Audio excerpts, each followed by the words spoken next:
2 days ago, I noticed a man standing outside my apartment window. The first time I saw him, it was just a quick glance as I opened the curtains for my cat. She liked to sit on the windowsill and watch the birds in the trees and the people down below.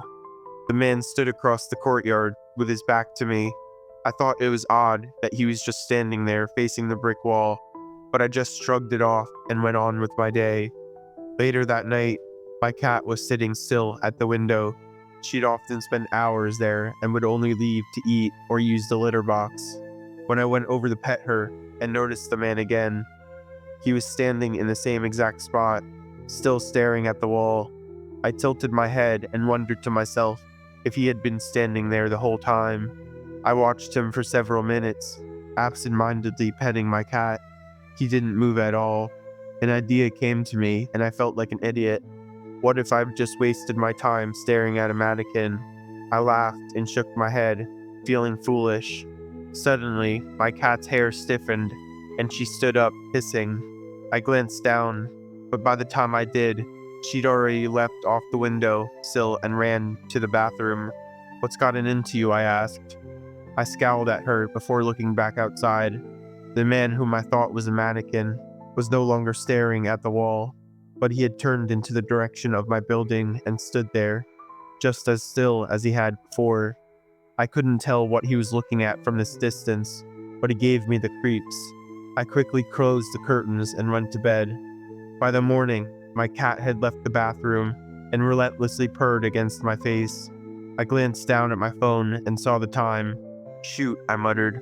I'd accidentally slept in, and she was obviously hungry. I quickly filled her bowl and changed into my work clothes before rushing out the door. I headed down the stairs towards the back entrance and was halfway across the courtyard when I remembered the strange man. I looked over, and to my relief, he was no longer standing there. The way he stood so eerily still seemed so strange and inhuman to me, but I was just glad that he had moved along.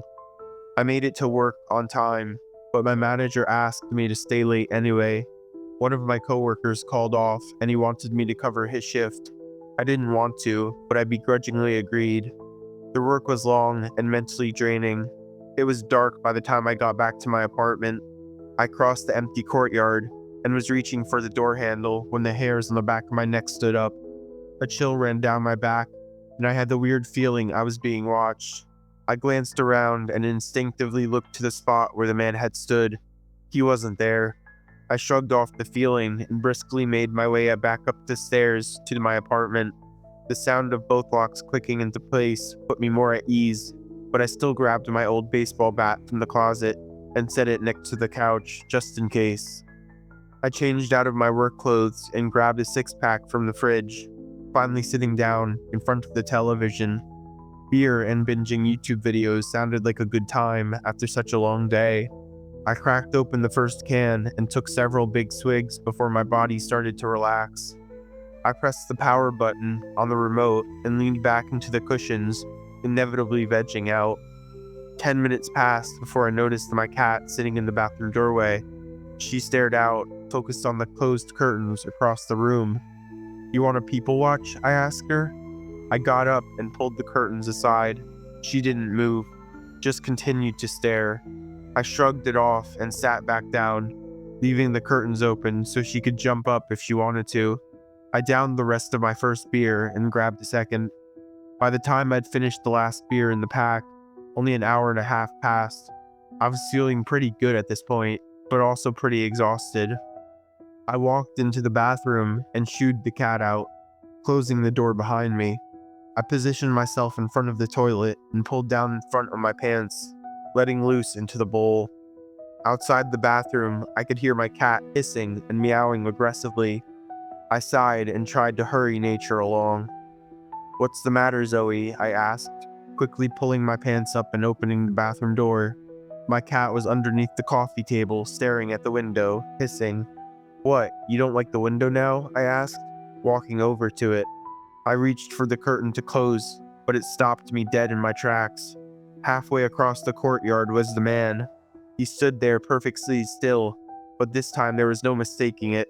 He was staring directly at my window. My heart skipped a beat, and I waited, but he didn't move. He just continued looking, leering. There was something about his gaze that was deeply unsettling. My heart was beating fast, but the alcohol coursing through my veins turned some of the fear into anger. I reached for the frame and pulled up, opening the window, immediately leaning out to yell at him. "Hey man, what is your—" I stopped. The man was gone. I looked all over, but I couldn't see him anywhere. The evening air blew across my face, and I reached up and rubbed my forehead. A cold sweat coated my fingers, and I shivered. I pulled myself inside and stood up, confused. I was about to close the window when I noticed the man standing out in the courtyard again. My heart sank, and I slowly bent down. Through the glass, the man was there, but once my eyes jumped over the window's frame, the man disappeared. I moved my head up and down a few times, trying to make sense of what I was seeing. On the last movement, when I looked through the glass again, the man had jumped 10 feet closer to my apartment. I stumbled back and fell on my butt. Zoe hissed again behind me. I scrambled to my feet and ran back to the window. The man was even closer now. He stood directly below, staring up at me. His eyes were wide open, and he never blinked. Not letting him out of my sight, I asked through the glass, "What do you want?" The man didn't move a muscle, but somehow a smile slowly crept across his face, so slowly that I couldn't be sure that he'd been smiling the whole time. I blinked and the man was gone. I frantically craned my neck to see where he had disappeared to. A scary thought occurred to me, and I quickly grabbed the baseball bat from the living room and unlocked my apartment door. I ran towards the back staircase of the building and turned the corner. My legs almost gave out. The door at the top of the back staircase was open and thudding against something I couldn't see. Gravity tried to pull it closed, and it would stop and jerk open again. I was terrified, but the bat and beer combination gave me the courage to push forward. "Haha, got me good. You can come out now," I said, the fear clear in my voice. I held the bat tighter and inched closer. I didn't realize it right away. The hallway was uncharacteristically void of sound. No voices from the other tenants, no televisions, no nothing. The only sound I could hear was the door banging back and forth, and even that sounded dulled in the hallway. I stepped cautiously forward until I reached the doorway, but didn't cross the threshold. My eyes scanned up and down the door, its hinges trying to figure out what was caught on, but I found nothing. I extended the bat forward and pressed it against the door, trying to stop it from banging. The bat was violently ripped from my hands and went flying into the stairwell. I think I was in shock, as I stood there for several seconds, unable to move. The same thoughts repeated over and over in my head. There's nothing there. There's nobody. I sprinted back to my apartment and pulled at the bathroom window section, yanking it out and splintering the old wooden frame in the process. As I ran out through my apartment door holding the pane in front of me, I glimpsed a torso through the glass. I tripped and slammed into the opposite wall of the hallway. The old glass panel in my hands shattered all around me as I fell. The glass shards littered the floor, and my cat freaked out and ran towards the front of the building. I sat there, terrified, surrounded by broken glass. A few feet away, I heard a crunch and the shards started to move. I was up and gone before I could even think. I ran down the hall after my cat, picking her up along the way. I'd never run so fast in my entire life. Zoe whined in my arms as I circled around the outside of the building to get in my car in the back parking lot. My tires peeled as I got out of there. Zoe sat on my passenger side floor, meowing fearfully. I didn't stop driving until I'd reached my parents' house half an hour away.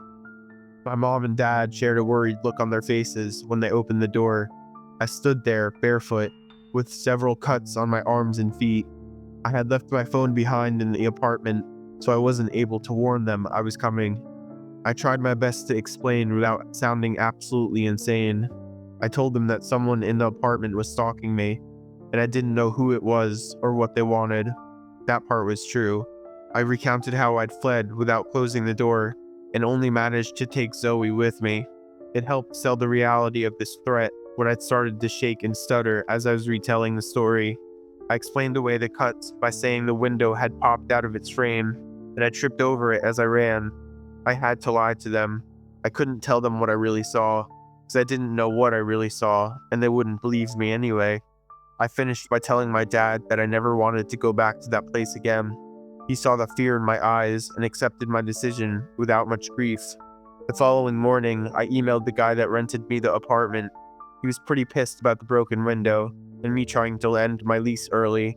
My dad said he'd smooth things over with him while he was there packing up my stuff. I tried talking him into hiring someone instead of going himself, but he wouldn't listen. I'm currently sitting here in my living room. I've barely slept at all. I'm using my mom's phone to text my dad every 10 minutes to check if he's okay. My mom keeps trying to pull me away from the windows to get some sleep, but I'm terrified that their man will follow me to my dad's home. I'll never forget how he looked at me and never want to see those eyes again.